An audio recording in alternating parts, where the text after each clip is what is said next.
Hi, everybody. This is Vera West, and I want to do something a little bit out of my comfort zone and make a video reviewing the BYOK product, particularly the app.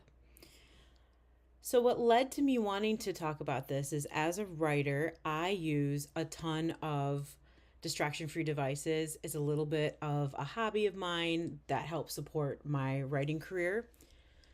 Basically, I have tried it all. So, my main one I would say would be a free write. I also use Remarkable. And then in terms of distraction free apps, I use Scrivener. So, when I saw that BYOK was creating their own app and device to go along with this really cool concept of you bring your own keyboard and we supply a very small device that is large enough for you to be able to use and to see, but small enough for you to be able to take virtually wherever you want to go. So, this is a bit of a fun topic for me. I get a little nerdy, so brace yourselves, but let's just go ahead and take a look at sort of what they've done versus what is out there today that I personally use for my own novels and my authentic feelings about all of it. All right, so to start, here is the main page once you log into BYOK. Let's go ahead and pull up the example project. So, really clean, obviously, right away you notice that. And then you can kind of take a look at what this all looks like. So, here's a mock journal entry, blog post. Now, it'll do side by side, which is really cool. And then when you've clicked more than two, it'll let you choose where you place your next little bit. Now, for me, I primarily do creative work. And right now, I'm doing a lot of novels and verses. So, what I would need from this, if I were using it, would be this outline feature, which I think is great.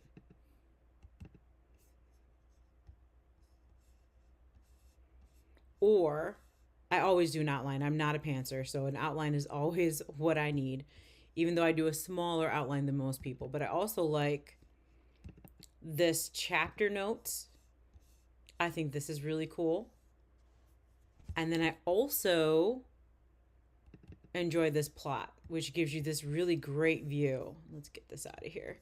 But it gives you this really great view of the chapter, the plot, the main arc, all the things. And I'm sure this is something you can probably modify too. But since this is the example, it is what it is.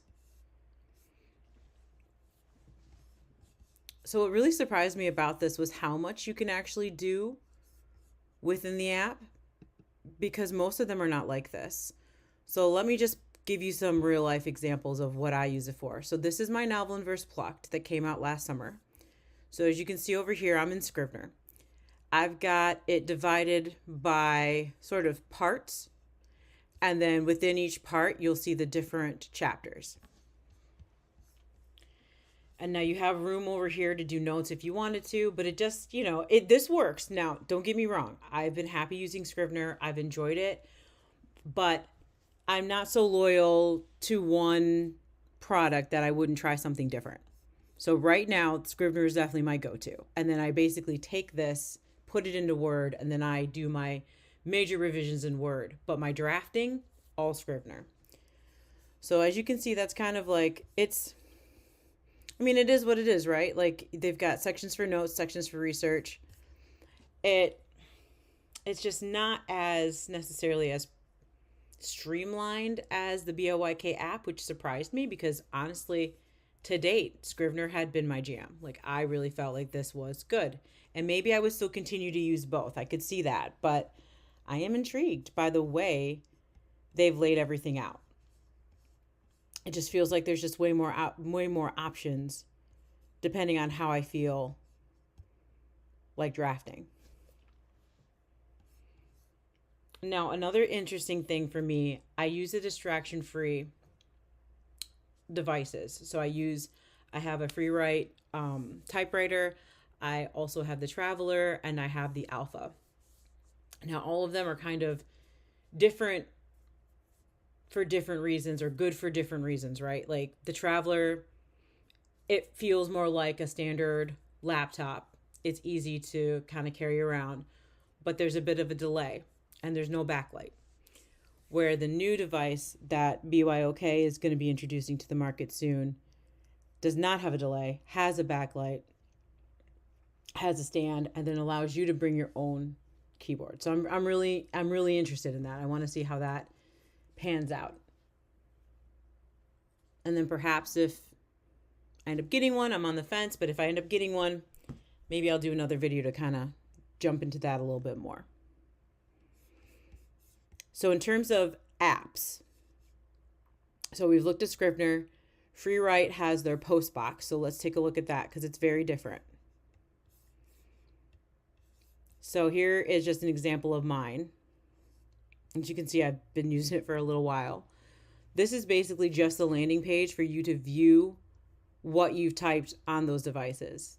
There is an editing feature if you go over here into Sprinter, but I mean, this is it.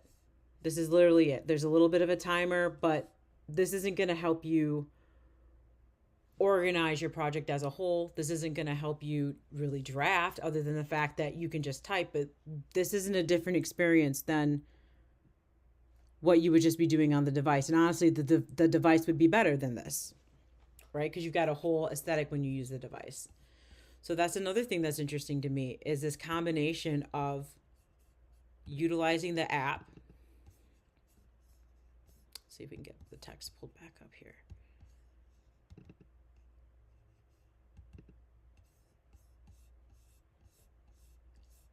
You could type in this. This feels a lot cleaner. It just does. I know that sounds incredibly nerdy, but it just does. We've got the word count at the bottom. You can change your font sizes. The Sprinter doesn't do anything like this. Now, Scrivener does, but this is reminiscent of Google Docs, of Word. It's really familiar to what we already know. I wanted to see too what it would look like when I uploaded.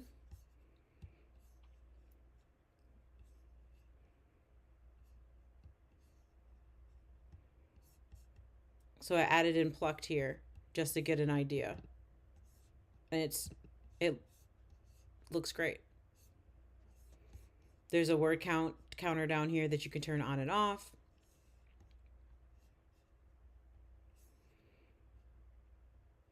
There's some other features, dark mode, full screen, just pretty standard stuff, but not as far as the market's concerned.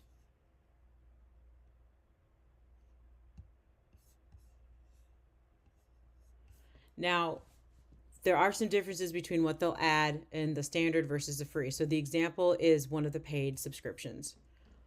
But let's take a look here. Here we go.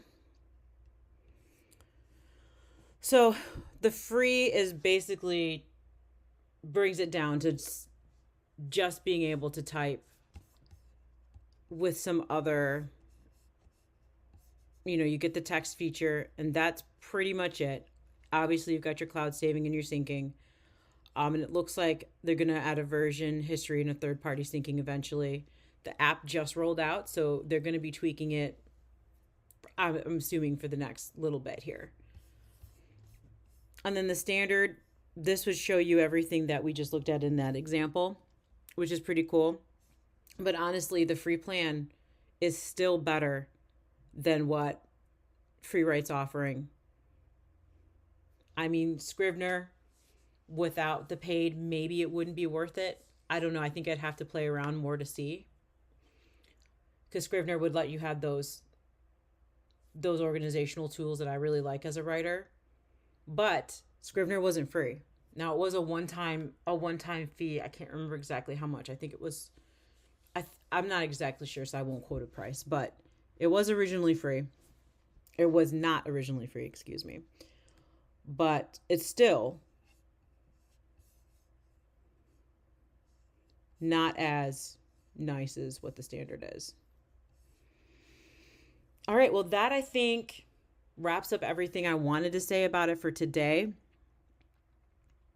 And then if you all found this video helpful or you'd like me to do more, leave me a comment and let me know, and I will make more videos and review different aspects of how I write and how I use these different tools. There is a code for a discount if you decide you want to try the standard plan. I'll leave that in the video details, but it's West 40. But there's also a 14-day trial if you just want to try it that way too before you commit to anything, which is honestly what I'm going to do. All right, well, thank you all for watching. I hope this was helpful, and happy writing.